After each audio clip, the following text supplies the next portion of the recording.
एका किराणा दुकानात अवैधरित्या विक्री होणारा 9 किलो गांजा स्थानिक गुन्हे शाखेच्या पथकाने मालेगावमध्ये जप्त केला आहे।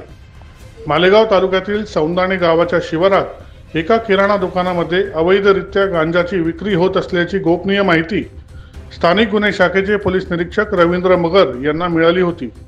त्यानुसार त्यांच्या पथकाने अंमली पथक विरोधी श्वान पथकासह सौंदाणे गावातील श्री गणेशा किराणा दुकानावर छापा टाकला।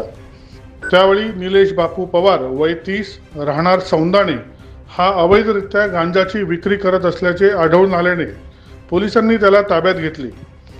त्याच्या ताब्यातून 1,78,400 रुपये किमतीचा 8 किलो 920 ग्रॅम गांजा, 10,000 रुपये रोख, मोबाईल फोन, गांजा ओढण्यासाठी लागणाऱ्या 50 चिलीम असा एकूण 2,07,000 रुपयांचा मुद्देमाल जप्त केला।